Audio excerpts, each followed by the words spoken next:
Hi friends, welcome to Pranika சமையல். இப்போ பார்க்க போகிறது எறா பிரியாணி. ப்ரான் பிரியாணிக்கு தேவையான பொருள் வந்து ப்ரான் பிரியாணி செய்ய போகிறேன் இன்றைக்கி நான். ஒரு மீடியம் சைஸ் 4 வெங்காயம் நல்லா இந்த மாதிரி ஸ்லைஸ் பண்ணிக்கோங்க. அரை லெமனு, அதுக்கப்புறம் 3 பச்சை மிளகா, கார்த்திக்கு தேவையான பச்சை மிளகா. நான் 1/2 கிலோ அரிசி எடுத்திருக்கேன். நல்லா வாஷ் பண்ணி எடுத்து வச்சுருக்கேன். 2-3 வாட்டி வாஷ் பண்ணி எடுத்து வச்சுருக்கேன். அதுக்கப்புறம் கொத்தமல்லி ஒரு கைப்பிடி, புதினா, தக்காளி வந்து 3 மீடியம் சைஸ் தக்காளி, தயிர் தேவையான அளவு, இஞ்சி பூண்டு பேஸ்ட்டு, ஆயில் தேவையான அளவு. எறா வந்து 3/4 கிலோ இருக்குது. பெருசும் இருக்குது, சின்னதும் இருக்குது, கலந்த மாதிரி இருக்குது. இப்போ நம்ம செய்யலாம், பார்க்கலாம். எறா பிரியாணிக்கு தேவையான பொருள் வந்து எண்ணெய் ஊற்றிருக்கேன்.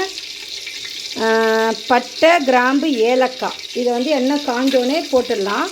போட்டதுக்கப்புறம் பிரியாணி இலை வந்து 2 பிரியாணி இலை போட்டு நல்லா இதானதுக்கப்புறமா எடுத்து வச்சுருக்க வெங்காயத்தை இப்போ நான் ஆட் பண்ண போகிறேன். வெங்காயத்தை ஆட் பண்ணியாச்சு. நல்லா வந்து வதக்கி வெங்காயம் வந்து நல்லா ப்ரௌன் கலரில் ஒரு மாதிரி கலரில் ஆகணும். அந்த ஸ்டேஜில் வரும்போது நான் உங்களுக்கு காட்டுறேன். நம்ம ஹைதராபாத் ஸ்டைலில் தான் செய்ய போகிறோம். லேயராக தான் எறா பிரியாணி செய்ய போகிறோம். அதனால் வந்து வாட்டர் வந்து தேவையான அளவு வச்சுருக்கேன். நல்லா கொதிச்சதுக்கப்புறம் அரிசி போட்டுக்கலாம். ஓகேவா? இப்படி நல்லா வதங்கியிருக்கணும். வதங்கினதுக்கப்புறம் இஞ்சி பூண்டு பேஸ்ட் ஆட் பண்ணிக்கலாம். இஞ்சி பூண்டு ஆட் பண்ணியாச்சு. 3 பச்சை மிளகா நம்ம எடுத்து வச்சுருந்தோம்ல, அதையும் போட்டாச்சு. நல்லா வதங்கணும்.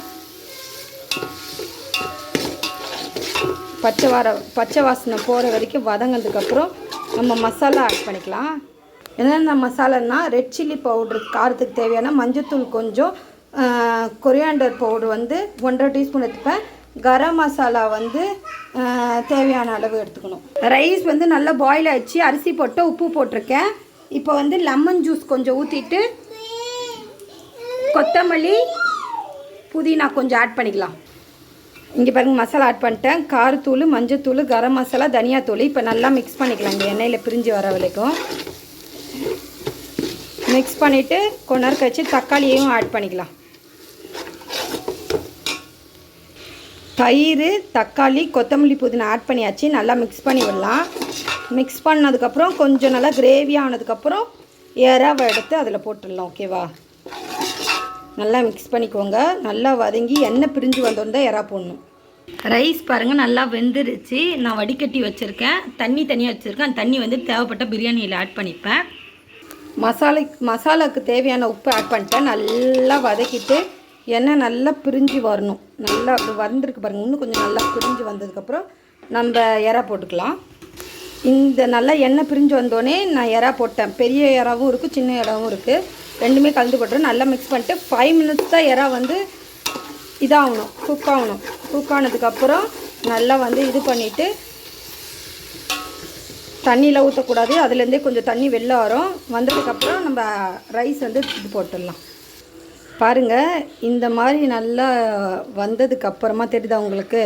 வந்ததுக்கப்புறமா எறா வந்து இதாகிடுச்சு, வெந்துருச்சு. இப்போ ரைஸ் போட்டுக்கலாம். நம்ம ரைஸ் போட்டதுக்கப்புறமா வந்து கொத்தமல்லி, புதினா போட்டிருக்கேன். கொஞ்சோண்டு தண்ணி ஊற்றி ஃபுட் கலர் கொஞ்சம் ஆட் பண்ணியிருக்கேன். இப்போ தட்டு போட்டு மூடி கீழே தோசைக்கல்லை வச்சு தம் போட்ட வேண்டியதான். தம் போட்டு முடிச்சதுக்கப்புறம் நான் காட்டுறேன். தம் போட்டு இப்படி இருக்குது. இப்போ லைட்டாக கீ ஆட் பண்ணிக்கலாம். நெய் ஆட் பண்ணிவிட்டு காட்டுறேன். இப்போ நான் உங்களுக்கு இது பண்ணி காட்டுறேன் பாருங்கள். பாருங்கள், இப்படி பெரட்டி விட்டுக்கணும். மசாலாலாம் அடியில் இருக்கா?